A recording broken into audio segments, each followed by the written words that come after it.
Ikväll stränga om luftgitarren, möt Iron Maiden i stort porträtt. Dessutom nya bilder med gitarrlegenden Jimi Hendrix och konsertbilder med Mr. Love's Company. Musikmagasinet med Martina Ledin.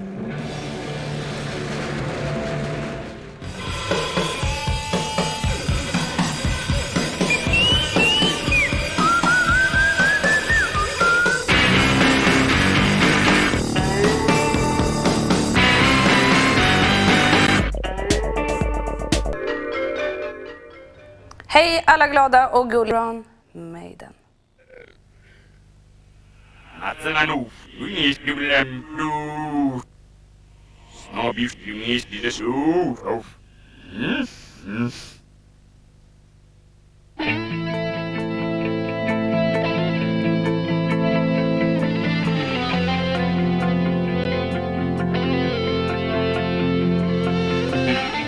That's one thing that's quite amazing about music. I mean, good music is ageless, unlike the people that play it, of course.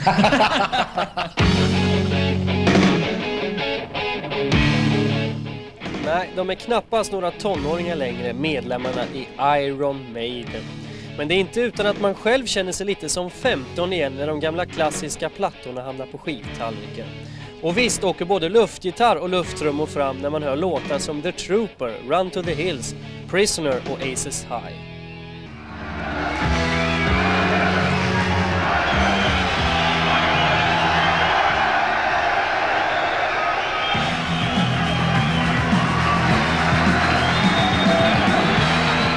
Iron Maiden bildades av fotbollstokige basisten Steve Harris i slutet av 70-talet.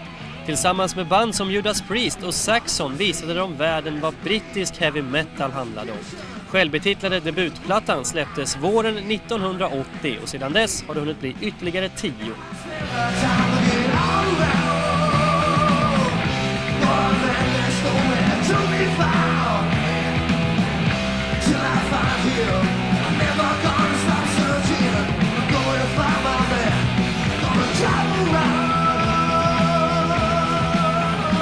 A lot of people really love Sam.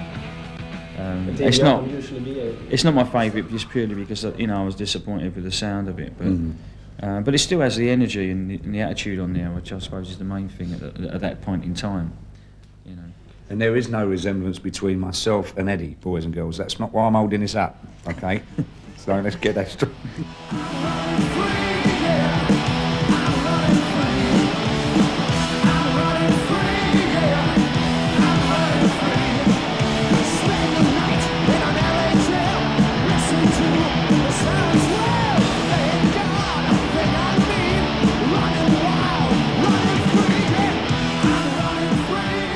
Do you remember the first Iron Maiden song you heard?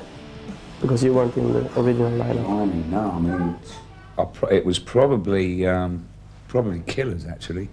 That I actually sat there. Remember when we did because I played with Maiden as the drummer, as Eddie, for a TV show many years back when Clive got sick, and they said, "Oh, we're going to do this TV in Belgium," and I had to learn. I think it was Killers, Rothschild, and one other song, wasn't it? Murders in the Rue Morgue. So I think Killers was the first song that I sat down and really got into, and to learn to play the parts.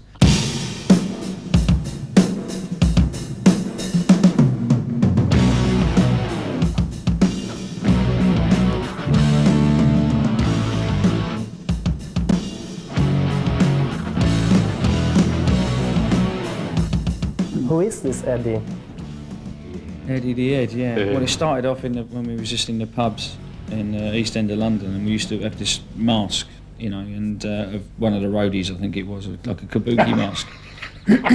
One of the roadies. Yeah, I don't know which one it was, but whatever. Yeah. And we used to have like blood coming out the mouth and everything, and smoke and stuff. Wasn't it? No, it was not Clive at that time. It was Doug. Doug Sampson. Doug, yeah. Right. Oh, Dougie used to get him. So we called it Eddie the Ed, because we don't, because we're from London, we don't pronounce the H, so we just say Ed, Eddie the Ed. And then when we did the first album, and then for this one, it just became Eddie, so it just kind of went from there.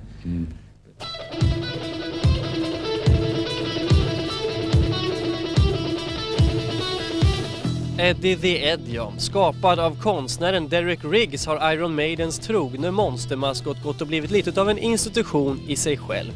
Eddie finns på omslagen, Eddie åker med på turné och nu finns det till och med ett dataspel med Eddie som huvudkaraktär. Utan Eddie, inget Iron Maiden.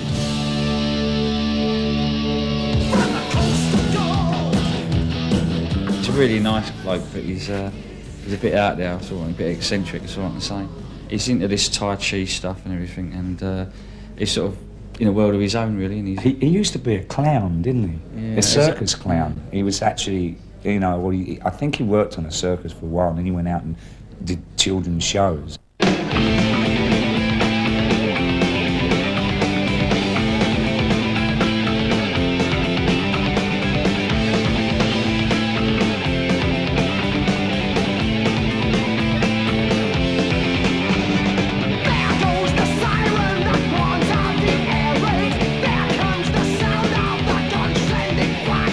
Do you have any special favorite among Derek's work? one of my favourites is actually the Aces High one, and also and also the Trooper as well. But obviously you've got there. You have, there he is. On my arm, yeah. So. See, that's a peace of mind idea, obviously, because it's off the album. But it's such, I mean, this when this first came out, everybody was like, man, that Trooper artwork is.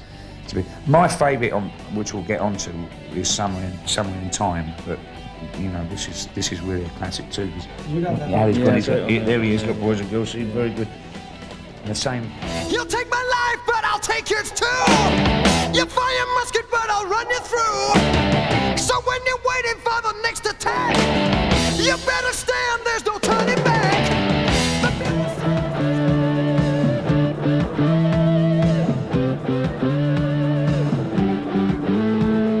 White man came across the sea. He brought us pain and misery. He killed our tribes. He killed our creed.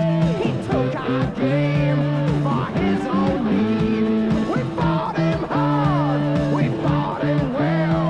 Out on the plains, we gave him hell. If you're not an Iron Maiden freak, this is the album you have at home, and you know everybody knows the song "Run to the Hills." Yeah, that's true. Yeah, that's first of all. Well, that was a big hit single for us, you know, and especially in the UK where it was like number 7 or something. And we've had a lot of, you know, hit singles since. Even we've had higher hit singles than that, you know, since on other albums. But that's one song seems to be one that a lot of people, even if they're not really particularly into Maiden, seem to remember that song. It's strange. I don't know why that is, but you know, it's just weird. I think a lot of it was the video, because the video for Run to the Hills was really funny with all the black and white footage of Yeah, that was I forgot about that. Really, Geezer on the penny farthing and falls off and all that. It was really, it was funny stuff. Comical. Very good video, that, as it happens. Woe to you, O earth and sea, for the devil sends the beast with wrath, because he knows the time is short. Redo it. Yeah. Woe to you, O earth and sea, for the devil has put. Devil sends the beast with wrath. Well, he knows the time is short. With Ross. Let him have understanding. Reckon the number of the beast. Which is a human number. His number is 667. Can I play with madness?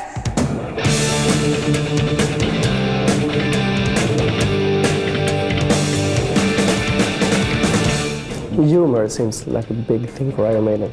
Yeah, you got to have a sense of humour. I mean, definitely. You know, I mean. Yes. You know, so. Oh, without doubt. I mean, well, he's the comedian in the band, so. You know. That's what. Yeah, I guess. I mean, all drummers are pretty crazy. You've got to be nuts, haven't you? Bash things for a living. I would say 95% of the drummers I've ever met have all been a bit mad. Lars Ulrich, Tommy Lee. Yeah, they're all crazy, you know. Yeah. So, you know, I think it's just something to do with sort of bashing things and it's all that having all weird damage. different timings going on at the same time. It's like, it's a bit weird to try and relate to that, for me, you know, to try and do all these different things going on at once. And, you know, if you're bashing things for a living, you know. I tried to give you a drum lesson tonight, and you free, didn't I? No, I tried to give you a lesson. His eyes are ablaze. See the madman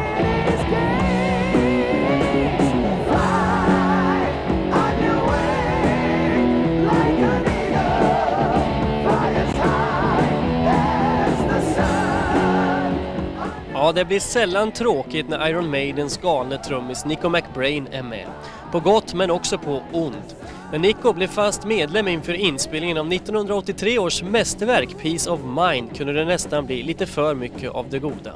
Exempelvis hade Nico och Steve ruggigt svårt att enas om trumarrangemanget till öppningsspåret Where Eagles Stare. Och även om han var en av världens bästa trummisar var det självklart bandets oskrivne ledare Harris som skulle få det sista ordet. At the beginning he said to me, "You're right," he said, "I'm going upstairs now. Right, now we got the riff, remember it." I said, "Right, no problem. You can do a drum fill." He said, "You're going to introduce it. It's a drum fill." So he's gone upstairs. About 25-30 minutes later, I'm doing this massive drum fill, and I've gone, "I'm ready now." So he's come down, stood in front of the drum kit like this. I remember this very well, and I went, he said, "All right, let's hear it then." And I've gone, "How do you think of that?" And he's gone, "Nah, just turn around and walked away." I went, I've been sitting here right now, sweating over this mega drum fill, and then he's come back and he said, "Well, I want something like," and he's gone. I still have the same problem with him He now. does. He goes, "Babbly diddly, babbly diddly, babbly diddly diddly, splack."